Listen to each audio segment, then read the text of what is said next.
Hello, everyone. Welcome to the Narcissism Decoder, a podcast that's designed to take a comprehensive look at the various facets of narcissism from different psychoanalytic perspectives. I'm your host, Dr. Anthony Mazzella. The title of today's episode is Elate to Erase, Decoding the Blueprint of Narcissistic Relationship Dynamics, Part 1. In this episode, I'll try to demonstrate how and why the dynamics of elation and devaluation are not just power plays to get control of another. Of course, control is part of this dynamic, but it's not the entire story. But first, the most important thing is I want to define what I feel is the main characteristic of the narcissist, which is the grandiose sense of self. The grandiose or omnipotent sense of self, in my opinion, is the main structure and what differentiates the narcissist from other personality disorders, such as borderline personality disorder. Since the grandiose and omnipotent sense of self is so important, I think it's going to be of value, and it appears to me necessary to define more clearly the nature of the relationship, the omnipotent relation, how this omnipotence or grandiosity plays out in relationships, and what particular defense mechanisms related to that, to the omnipotent self, are used when these individuals get into relationships. As always, we'll start with the descriptive picture. We'll just define what this looks like. Then, as you all may know, I like to lean on a little bit of theory. So we'll do a little bit of that because having a theory in mind, from my perspective, is always incredibly valuable if you want to think about how to treat these individuals. Well, again, I say treat, I'm coming from the mind of a clinician, but I should probably say how to treat or to relate to somebody like this in your life. And then finally, I'll pepper this out, I'll sort of put this through the whole episode, but I'll try to talk more specifically about what specific strategies can one use when trying to relate to somebody, or if you find yourself entangled in this kind of relationship. So let's start with the descriptive picture. Here are 3 very simple examples that I want to plant in your mind just to lay down some foundation, and we'll build upon them as we go along. In other words, we'll pull them apart and understand these 3 little examples from different perspectives. Example 1. A patient comes in very frustrated with his wife, complaining about how he was doing some renovation around the house and he got stuck at some point. And he turned to his wife complaining about the project. And from what I could gather from the story, it seemed like his wife gave it some thought and she made a suggestion on a way he can improve the project. He felt himself getting annoyed with her and agitated, and he snapped at her. He told me, "Why don't you stick to things that you actually understand? This is my project, not yours." And he told her in a very devaluing way, "Your suggestions are not helpful." Clearly, he was dismissing and devaluing her input. That's example 1. Here's example 2. As John engages in therapy and works with his therapist, he gradually starts to recognize that he relies on him for support, guidance, and understanding. This realization only becomes conscious when his analyst is not available. Let's say the analyst is on vacation, there's some kind of separation, maybe he arrives to the appointment late, or in John's mind, he believes that his analyst is preoccupied. Okay, that's example 2. And as you're listening, just one more example, and as you're listening to all 3, see if you could figure out what the thread is that runs through all 3 of these examples. Example 3, she comes in And she talks about a long weekend trip that she took with her husband that she barely survived. In other words, it was a horrible experience. As I look closely at the details, what I began to hear is she actually had a nice time. And it was even a moment where she suggested that she had the wish to stay longer, that she wished the trip was a little bit longer. On the car ride home, she felt he was short with her and being provocative. And this quickly escalated into a pretty intense fight between them. And she was angry and she threatened again to divorce him. As I listened more, as I explored this and I listened closely to her associations around this story in detail, what I began to realize is she brought up what's considered a very sensitive topic in their relationship, and he got annoyed with her. So the pleasant trip turned into, I barely survived. In all three examples, here are the main points that capture the nature of the relationship that these individuals form: avoidance of any close contact with others, and more importantly, avoidance of any close contact with their own inner feelings. Making any genuine contact arouses dangerous, envious, or paranoid thoughts and feelings. Each of these individuals deal with these feelings, these fears, by approaching the other in a superior way. This is the omnipotence. They devalue the other.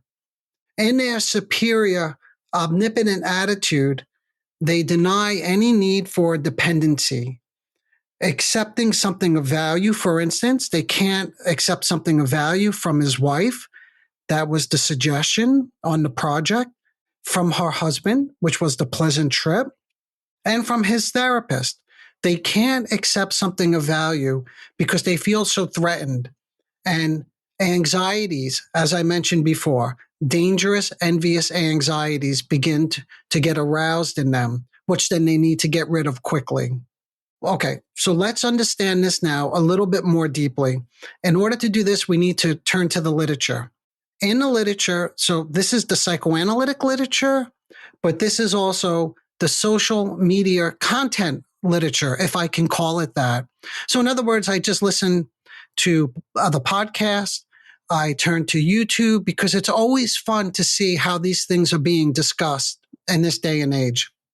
So when I turn to the literature, what I'm looking for is what's the understanding of the omnipotence and how it plays a role in relationships. One thing that came out, and you may have heard this already, this is very popular in the literature. It's love bombing. What is love bombing? This is the image, if we think about it from a psychoanalytic perspective, right? The love bombing is the image of the idealized self and the idealized other in this perfect, harmonious, magical, blissful union. All right. If you have listened to any of my earlier podcasts, you might remember I discussed this in the craving and in the paranoid narcissist. I spoke about with every narcissist has a mode of repair. And the mode of repair is different depending on the type or cluster of narcissism. But the ultimate goal is what? To recapture the early blissful narcissistic stage that was, in theory, interrupted prematurely and abruptly. Okay. So this is very similar to the love bombing, right? Is that with the love bombing, they're trying to create this atmosphere. And once, again, according to the literature, social media content, once they suck you in, right? Once they have you, then the devaluing begins. They minimize you, they discard you. And then the other person gets fed up with this eventually, and they leave the narcissist. And then the narcissist can feel victimized, right? That nothing ever works out for him or her, or look what these people do to me. The person leaves the relationship. Then, again, according to what I discovered, this is very common, what this is known as hoovering. Now, you may be familiar with these terms. So we have the love bombing, then we have devaluing, and now we have hoovering, which is the next stage where they try to draw you back in, right? They start texting. They start, I guess, again, the love bombing phase, right? And they're trying to win you back. In this process, why does the narcissist move from love bombing to devaluing? In other words, why do they devalue you once they have you? Now, the reason for the shift, it's been explained, is, for instance, maybe they get bored, right? That the narcissistic supplies that the other is offering them become stale, and they get bored, and they then devalue the other person, and that starts, that continues this whole process. Now, I think this is possibly one way to explain these stages of the relationship, the way it develops. But I don't think it fully explains it. And I want to go a little bit further. What doesn't it explain? In my mind, when I heard this, my first immediate question was, how does that happen? How does somebody just suddenly get bored? Why do they get bored? Right? In other words, if they have the narcissistic supplies, what's the problem? And why do they get bored today and not yesterday? Like, why didn't they get bored yesterday? See, I think these are all legitimate questions. And I want to give the caveat that it is true that there is some level of boredom for those not for all, but for those particular narcissists who perhaps function in more of a borderline way, who are drawn to the drama of a relationship, right? That somehow the desire for the volatility is the thing that is most appealing to them, which is interesting because then it's not the supplies, which is then a whole nother theory, by the way, because this is, again, more characteristic, in my opinion, of somebody who's closer to functioning in a borderline way than a narcissistic way. But that's a discussion for another episode. If you're interested in hearing more about that, shoot me an email. Okay, so let's get back to business. We have the descriptive picture in mind. I gave these 3 examples, but to develop a deeper understanding of this picture, yes, now it's time. We need to pull from and borrow a little bit of psychoanalytic theory. There are many different theories out there, and no one theory explains any phenomena. So what I'm about to describe to all of you is not just one theory. I want to focus in on one theory that I have found really helpful. But as I'm doing that, I'll borrow from other theoretical perspectives. Herbert Rosenfeld is a renowned psychoanalyst who has made significant contributions to understanding what he has come to call narcissistic omnipotent object relations. And that's exactly what we want to understand, because if at the beginning of this episode I mentioned the most important piece, the defining characteristic of the narcissist is the omnipotent grandiose self. Remember, that was the mission of the episode, is we want to understand, how does this play out in intimate relationships? It was Rosenfeld who extensively explored this concept. And it is thought, but this is amongst many psychoanalysts, that omnipotent fantasies originate in infancy at a time when a developing child is made to feel helpless, small, weak, and later in development, worthless or incapable. So, how does this happen? If early on there are abrupt or sudden separations, or excessive separations, excessive frustration, excessive overindulgence, like I've described in earlier episodes, or a lack of holding and containing that the developing child needs, all of these things can contribute to the development and persistence of narcissistic structures.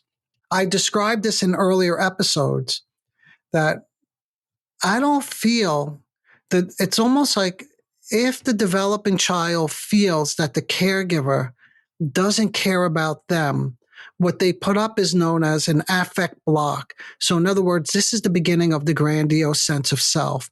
It's like, you don't care about me? I don't care about you. In fact, I don't care about anyone, right? Because they don't ever want to feel vulnerable, weak, or hurt again. So it's much safer to say, I don't care. I don't need anybody, right? So if the childhood disappointments and absences, this is critical, these are the separations, if they are too long, the baby developing child begins to feel that the caregiver is depriving them and keeping all the comforting pleasures to themselves. If the baby sees the caregiver as being mean and withholding, then destructive fantasies and impulses ensue. Up until this point, again, if you've listened to any of the earlier episodes, up until this point, I said what happens typically if there's this type of caregiver, a deep sense of shame begins to develop within oneself that the child may feel like a nothing. But I have not emphasized this destructive part. So this is something new that we're bringing in. And I just want to, again, emphasize it's never one or the other. There's always a mixture of all of this stuff happening simultaneously. It's just which one predominates. Because the baby, developing child, is now angry, they turn away in an attempt to hurt the caregiver and spoil the loving efforts to repair any damage that may have been done. So you could picture this. This is the baby who's angry, who feels destructive, and may even refuse to eat, right? This is maybe gets played out later in life in anorexia, for instance, right? Or other symptoms that narcissists typically experience. They're not just usually narcissistic. They usually come along with another set of symptoms as well. Sometimes addictions, sometimes eating disorders. So let's go back to the simple examples that I gave and see, how does this theory make any sense? If the baby is angry, the adult feels destructive and is refusing to eat, what does that have anything to do with the examples I gave? This is a woman I mentioned a moment ago who travels with her husband. She can't or won't take in, she won't recognize, she won't internalize a nice experience. Remember what I said, as I listened to her story closely, I heard her allude to the fact that it was an enjoyable trip and she wanted more. But then it all got spoiled. She pushed away the feeding. She pushed away the good meal. This is a man who cannot accept a suggestion. This is example number one, when he was doing basic repairs around the house. This is a man who cannot accept a suggestion. Again, a good feed, someone trying to help him, from his wife. Or the patient that I mentioned, where he feels things are moving along and he's beginning to rely on his analyst. Suddenly that gets disrupted. He can no longer accept that. By the way, this phenomena that I'm describing may also be considered the potential origins of envy. And envy is very prominent in the narcissistic structure. So individuals, in other words, who have these narcissistic characteristics also typically suffer with a great deal of envy. Envy of what? Let's go back to the origins. Envy of the caregiver's capacity to give. Remember, the developing baby cannot get their needs met. They depend on somebody else. And when those needs are frustrated, a fantasy, this is what we're describing. And yes, this is inferential. This is why it's theory. We can't say for sure, but we have behavioral responses that have been studied by the baby watchers that suggest that there's a lot of evidence for this, that yes, early in life, at this early age, babies begin to demonstrate anger and aggression, right? So envy of the caregiver's capacity to give. And in the adult, envy of the partner's ability to love. Or in the therapy that I described, example number 3, envy of the therapist's understanding of the patient and the capacity to invest in a relationship. And most importantly, this is a capacity that the narcissistic individual lacks. And if they just lacked it, and it was something they didn't have, there wouldn't be so much envy. And this goes, now we're talking about treatment again, or how to relate to these people, or another testament to how these people are treatable. Again, something you don't typically hear if you do a survey of the social media content. I'll get onto that a little bit later. But it's something that they lack and they want. You see, they want to have this capacity and they know they don't have it, that it's something in them that is missing. So the infant developing child is overly frustrated, feels weak and helpless and destructive. To cope with all these intense feelings, the developing child not only builds up the grandiose, omnipotent sense of self. Remember, I don't need you. I don't need anybody. I could do this all on my own, right? But they also build up the omnipotent other, omnipotently created objects. These are part objects at first. Developmentally, if things go well, these turn into whole, loving objects that have thoughts and feelings and a mind of their own, which is okay. But when development does not go accordingly, like in these examples that I'm giving you, or in the origins of having this overly frustrating caregiver, things do not go well and a shift does not occur because there's not the develop of object constancy, something again I discussed in a prior episode. Go back and check that out. So these people in their life, in their mind, remain as part objects. And I'm using the word objects again because they're not whole people. They're not loving relationships that they're developing. So there's the omnipotent self and the omnipotent other. What is the role? I spoke about the role of the omnipotent self to defend against these painful experiences when they're children. But what's the role of the omnipotent other? The omnipotent other is the one who's supposed to be there to do what? To provide, to take care of you, to mirror you, to value you, right? So now we're getting into the sort of the heart of the omnipotent narcissistic object relationship. We have an omnipotent self paired with an omnipotently created other who is there to meet your needs. So this is the structure that develops. And the fantasy, and yes, these individuals, you know this already, the narcissist lives in a fantasy world. This is the love bombing. The love bombing is to sort of foster this fantastical world of what? Connectedness, with no separation exists. That's why it's the love bombing, the texting, the calling, the visits, the flowers, etc. So let's go back, actually. I mentioned the love bombing. Let's go back to the content review. Why do they devalue you once they have you? Or, well, the one reason we have is the supply, they get bored, right, with all the supply. But now we have an alternative explanation, right? This is what I'm trying to get at, is they don't just get bored with the supply. That the most important ingredient to the relationship is the omnipotent self paired with the omnipotently created object. If these two ingredients are not there, you don't have the cake. The relationship doesn't exist, in other words. Okay, so now you may be asking, can I be a little more specific? Because if an omnipotent self, an other, right, if we have that, how does that lead to them devaluing the other? Right? So what's the link? So we have to just go one step further. This piece is critical. Having this pair of the omnipotent self and other is critical to developing our understanding of the three examples that I gave earlier. So let me say it, and let me say it from a slightly different perspective. If an omnipotent self develops, also known as narcissistic self-idealization, you would see the following traits, right? An inflated sense of superiority, an exaggerated belief in their own abilities, and a disregard for the needs or perspectives of others. So here is the most important point.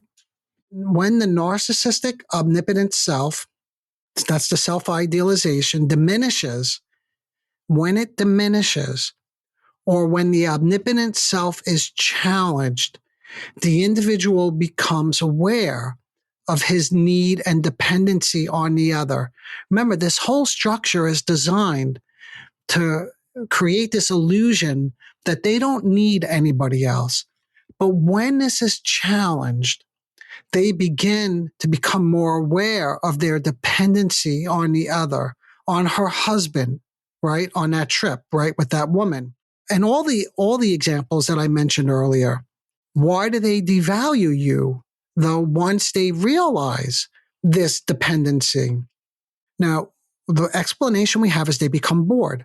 But in my experience, the supply does not just suddenly become stale or they get bored. Remember earlier I said, why did it happen today? Why didn't it happen yesterday? How did it just suddenly happen?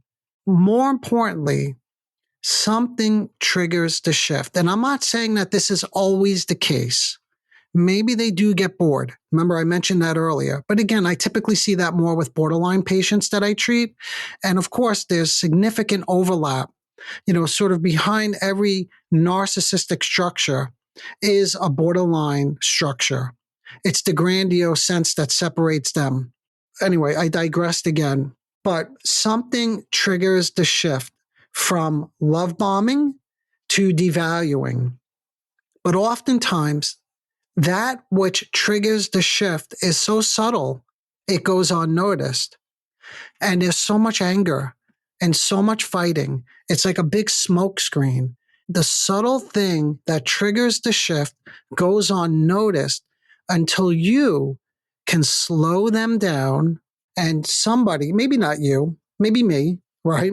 Slow them down and explore very carefully what happened. And this is where it's so important to get into the details of these fights. Okay, with this in mind, let's return to example 1 to see if we can figure out what this something was that triggers the shift.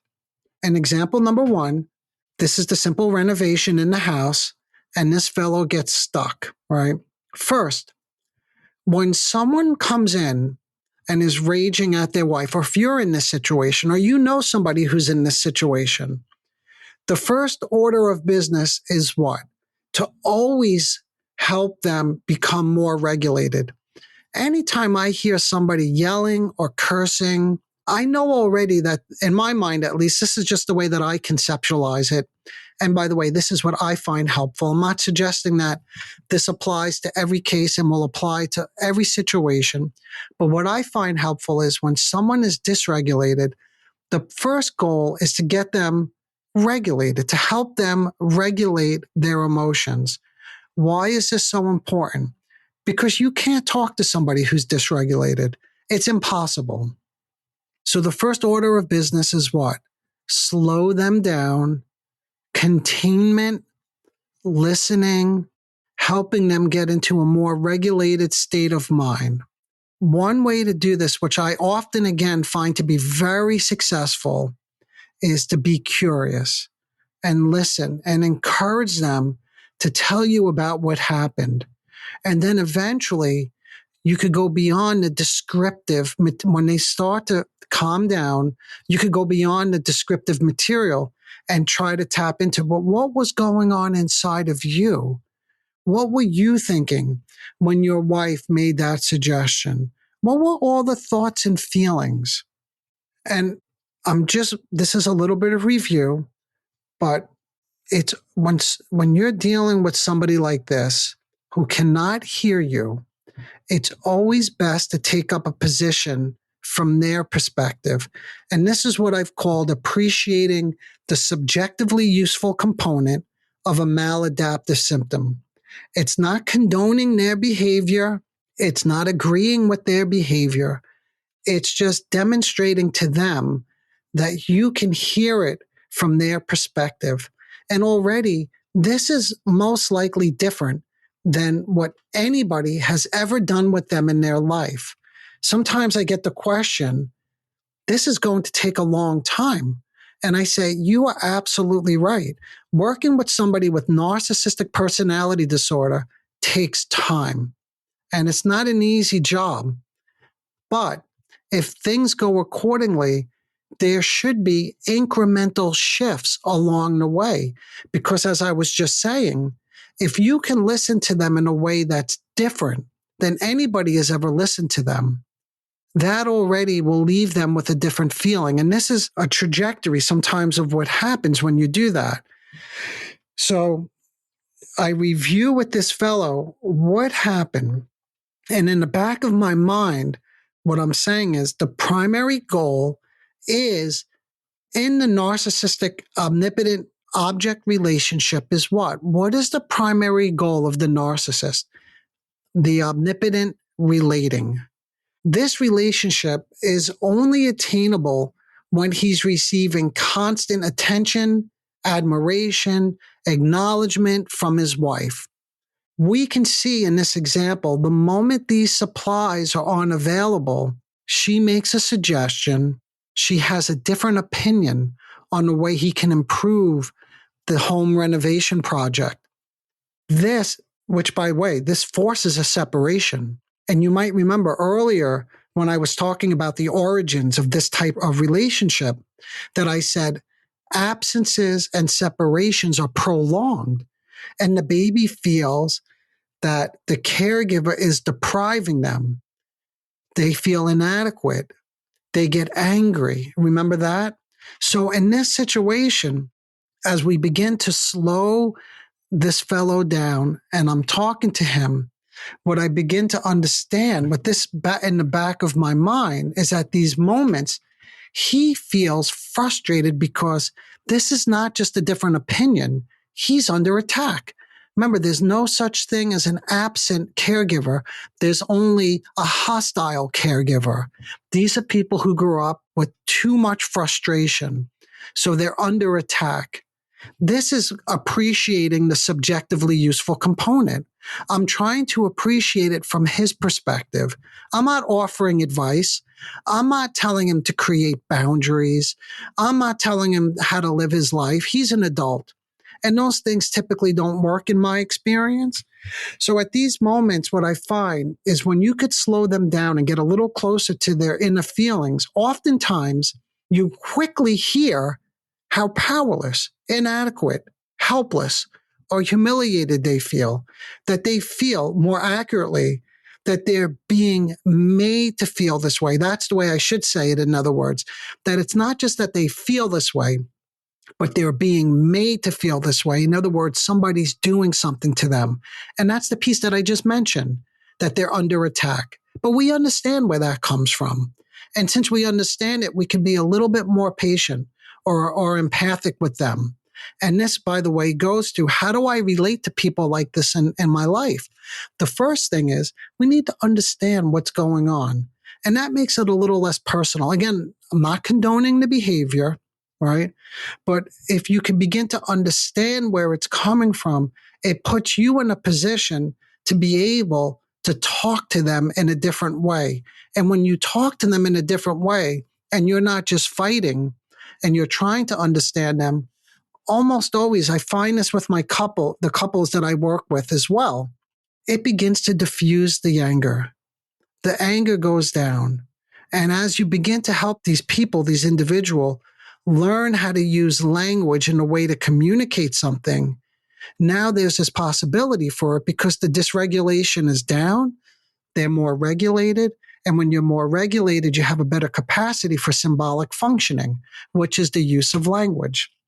So one of the main ways they make themselves feel better before, if we don't get them to this point that I was just describing, where we help them become more regulated, is what makes them feel better is mobilizing the omnipotent self, right? That's the self-idealization. But that's part of the whole part of the problem in terms of narcissistic object relations. That's what just sort of perpetuates the cycle of what I said before, the love bombing, devaluing, and then the hoovering. The hoovering is trying to get them back and recreate the blissful experience of the love bombing. We need to interrupt that cycle. That's our goal. So this fellow, he's under attack, and therefore he has to destroy her and devalue her.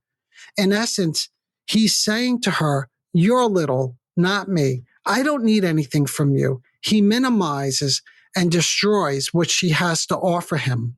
So the tools the techniques again, I could talk to him about his behavior now. If I'm coming from the inside, from his own subjective experience, it's not a judgment because he's now more regulated. He's calm. He's in a more receptive mode. And when I talk to him now, I can demonstrate that given how he's feeling, and this is the part about appreciating it from his perspective, I'm not agreeing with it, but I can begin to talk to him about how I can understand why he would behave in this way. In other words, I can actually begin to say to him, she's trying to be helpful, but for him, that's not your subjective experience. What we come to see as he talks about this more is there are many different levels of this. And of course, these things take time, as I mentioned earlier. So this unfolds gradually with many different examples. So this part right here, I'm summarizing now, but I just want to give you some sense of what begins to emerge over time when you use these strategies. She's trying to be helpful. And for him, we come to discover the subjective experience is, one, it arouses regressive wishes that he finds intolerable. In other words, the baby who wants to be taken care of. You might remember I discussed this in another episode on the craving narcissist. That's the baby who always wants to be taken care of. But for the grandiose, right, the grandiose narcissist finds this too humiliating because it's not their mode of repair. Two, he doesn't really feel competent to handle this on his own or to figure out how to handle the project, to do some research or really think through the project instead of just getting frustrated. In other words, he begins to realize he can't handle this project like an adult, a fully functioning adult. And that too is humiliating. But instead of dealing with the humiliation, which is what we're doing now, because we're talking about it, he becomes enraged and takes the omnipotent position and reestablishes the omnipotent object relationship. Three, because she is an adult and she can handle this and think about it and give him advice, she's grown up and she has the answers and she could give them to him. And she can do this so freely. And she has an abundance of care to give. This is the envy that I was talking about earlier. So if I state that slightly differently, he has so much envy and rage that she has what he wants, but he can't manufacture on his own. In other words, he doesn't have so much to give in abundance, but she does. And that enrages him. And it enrages him. I know I mentioned this earlier. It's important that I keep going over this because it really speaks to how these individuals, you can help them. We can relate to them. They are treatable. Not all of them, but this is suggesting that she has something that he wants, but that he does want to be able to relate like this. Example number 2. As John engages in therapy and works with his analyst, he gradually starts to recognize that he relies on the analyst for support and comforting, and he begins to feel good. Remember that example. This creates pain and anxiety. And then he comes into the session and he begins to rely on me. Oh, by the way, I was the analyst in this example. So as he begins to rely on me, and what happens? He reestablishes a narcissistic, omnipotent object relationship with me. How does he do that? He comes in and instead of recognizing his increasing feelings of dependency and vulnerability, his pain and the pain that goes along with that, he comes to session and he demands to be given the answers to his problems. And he devalues me for not giving him the answers. Everything that he was just beginning to value in me completely disappears. That's the splitting, by the way. And by the way, this is also what happens in example number 3 with the woman. She begins to value something in her husband on that trip and has a longing to stay, to extend the trip, but that becomes too painful. And for her, it gets triggered on the way home because what's happening on the way home, the trip is coming to an end. I'll say more about that in a moment. I'm digressing again. Let me stay with this example. So he begins to recognize that he values something. There's an increase in dependency. He comes in and he devalues me. And it's the same approach that I mentioned in the first example. I begin to talk to him about his experience of being with what I call an incompetent analyst that does not answer his questions. You see, I play the role. Like, I hold the projection initially.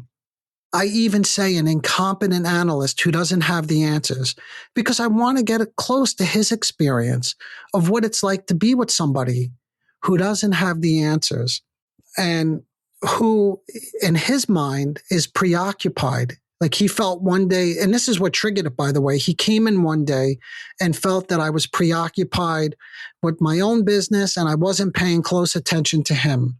Now, of course, I was not preoccupied, but he needed to see me this way. And we'll get into that a little bit later. But for now, I would say, and this is, again, about how you relate to people like this. If he sees me as preoccupied, what am I supposed to do now? Get into an argument or try to convince him that I'm not preoccupied? See, this is how these things escalate very quickly in everyday life, right? And this, again, this is the work that I do with couples, is I could show them how quickly this escalates, because somebody will say something that seems so silly, but it seems silly, but it's not silly to them. It's very serious. And it happens at a particular moment for a particular reason. And if you could hold it just for a moment and remain curious, engage your curiosity, then you can begin to understand why at this particular moment am I being accused of being an incompetent analyst who is preoccupied. So first, we need to hear it from his perspective. And that's the most important thing that I could say at this moment, because we have to begin to wrap things up. But I just want to leave you with this thought, is first, we appreciate it from his perspective, because in order for him to hear you, he first needs to be heard. In other words, if you feel like you have something to say to somebody like this in your life, before they can hear you, they need to have a feeling that you are capable and interested in hearing it from their perspective. And by the way, this is all about object constancy again. I really do encourage you to go back and listen to that episode. But part of object constancy is the capacity to feel close to somebody and remain, and to be able to sustain that sort of close, loving relationship, despite the fact that they see things in a way that's very different than the way that you see it. In other words, two separate individuals can exist. And it doesn't mean there needs to be a fight or a disagreement. It's an appreciation that they have a different perspective, and it can be very different than yours. Think about politics. Think about some of your family members or good friends who have very different political views than you. You may say to yourself, this is crazy. This person sounds crazy that they would support such and such a person. But you have to keep in mind that at the same time, they think you're crazy because you don't support that person, or you support somebody from the opposing party, right? Anyway, there's so much more to say, but we have to hold off. The intricacies of the love bombing stage and the subsequent omnipotent incorporation of the object raise important questions that deserve much more exploration and definition. I just mentioned omnipotent incorporation. We didn't even get to that today.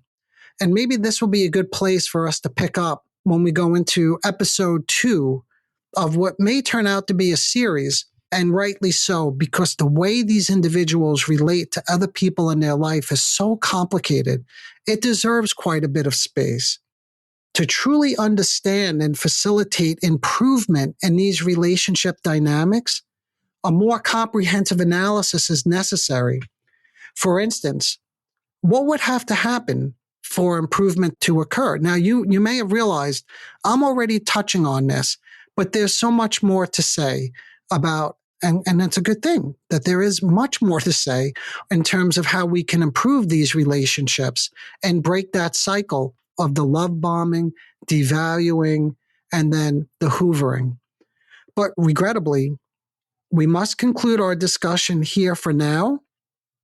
However, I encourage you to reach out with any questions or comments regarding narcissistic object relations. This topic is undeniably complex. What we went over today is very complicated. And if there's anything that I said that may have confused you, please feel free to send me an email. Stay tuned for part 2. But in the meantime, as always, engage your mind.